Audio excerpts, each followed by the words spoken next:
उत्तर प्रदेश में समाजवादी पार्टी और कांग्रेस के बीच गठबंधन होगा या नहीं, इस पर अब तक सस्पेंस बना हुआ है। बताया जा रहा है कि अखिलेश यादव ने गेंद राहुल गांधी के पाले में डाल दी है।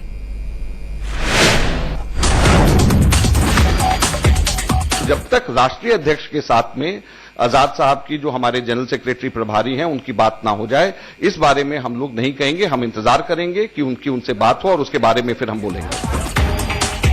आज कांग्रेस कुछ बताने की हालत में नहीं है, जबकि कल तक गठबंधन को लेकर बड़ी बड़ी बातें हो रही थी।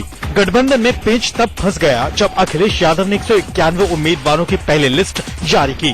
करीब 10 सीटों पर अपने उम्मीदवार उतार दिए, जहां के मौजूदा विधायक कांग्रेस के हैं।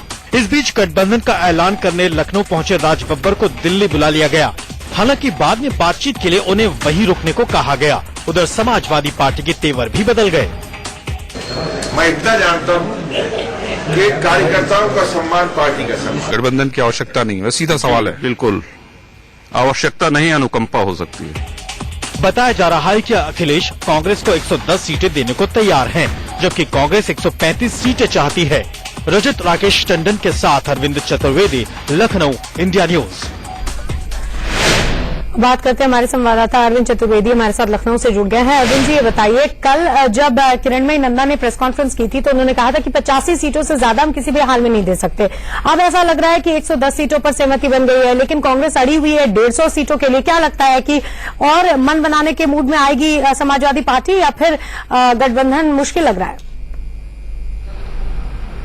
मैत्रेय, देखिए, दोनों दल ये चाहते हैं कि आपस में गठबंधन हो जाए। ये बेहद महत्वपूर्ण है दोनों दलों के लिए, और दोनों दलों के बड़े नेता इसको लेकर बातचीत भी कर रहे हैं। कल समाजवादी पार्टी के सूत्र ये बता रहे थे कि समाजवादी पार्टी 110 सीटों को देने के लिए तैयार हो गई है, लेकिन कांग्रेस में कुछ ऐसे लोग हैं जिन्होंने पूरे पेज को फंसा रखा है। एग्जाम्पल के रूप में उन्होंने राहुल गांधी और सोनिया गांधी को यह समझा दिया है कि अगर आप रायबरेली और अमेठी की सभी विधानसभाओं को कांग्रेस के लिए मांग लेती हैं तो आपकी लोकसभा की जो सीट है वो सुरक्षित हो जाएगी।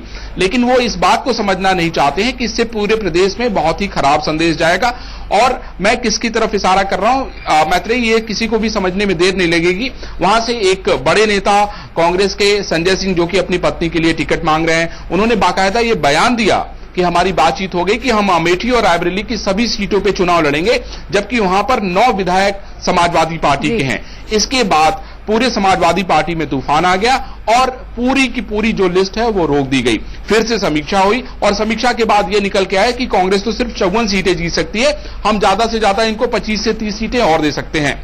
पूरी बात रुक गई। राज बब्बर को यहां आकर वापस जाना पड़ा, फिर बीच में रोकना पड़ा। अब इनके बड़े नेताओं की बातचीत चल रही है। अब जब तक सब कुछ फाइनल ना हो जाए तब तक मैं समझता हूं न तो समाजवादी पार्टी की तरफ से कोई बयान जारी होगा और न ही कांग्रेस की तरफ से, क्योंकि दोनों लोगों ने अपनी अपनी वाली करके देख ली है। अब इंतजार हो रहा है शीर्षस्थ नेताओं के बातचीत करके सामने आने का। बिल्कुल, तो इंतजार हो रहा है कि जो टॉप लेवल है वो आपस में डिस्कशन करके फाइनल कोई निर्णय ले। बहुत बहुत शुक्रिया अरविंद जी पूरी जानकारी के लिए। अखिलेश यादव ने एक दिन में 209 उम्मीदवारों का ताबड़तोड़ ऐलान कर दिया। कल सुबह 191 उम्मीदवारों के नामों का ऐलान किया गया और शाम होते होते 18 उम्मीदवारों की और लिस्ट जारी कर दी गई। समाजवादी पार्टी अब तक 209 उम्मीदवारों के नामों का ऐलान कर चुकी है। पहली लिस्ट में शिवपाल यादव को इटावा की जसवंत नगर सीट से और आजम खान को रामनगर से टिकट दिया गया। आजम के बेटे अब्दुल्ला आजम को स्वार से टिकट दिया गया है। पहली लिस्ट से अतीक अहमद का नाम काट दिया गया, लेकिन 18 कैंडिडेट्स की दूसरी लिस्ट में कई बाहुबलियों को टिकट दिया गया है। अभय सिंह और आनंद सेन को टिकट दिया है। अभय सिंह बाहुबली नेता हैं, जबकि मित्र सेन यादव के बेटे आनंद सेन किडनैपिंग और मर्डर जैसे आरोपों में घिर चुके हैं। पवन पांडे को अयोध्या से टिकट दिया गया है। पवन पांडे को शिवपाल ने एमएलसी आशु मलिक को पीटने के आरोप में पार्टी से निकाला था। इनके अलावा बेहद संगीन इल्जाम के आरोपियों को भी टिकट दिया गया है। नगीना से मनोज पारस पर गैंगरेप और अपहरण, फर्रुखाबाद सदर से विजय सिंह पर हत्या, मुजफ्फरनगर के चरथावल से मुकेश चौधरी पर हत्या के प्रयास का और कैराना से नाहिद हसन पर हत्या के प्रयास और अपहरण समेत कई मामले दर्ज हैं। दूसरी लिस्ट में बेनी प्रसाद वर्मा के बेटे राकेश वर्मा को भी टिकट दिया गया है। राकेश कैसरगंज से चुनाव लड़ेंगे। Arvind Chaturvedi, Lucknow, India news.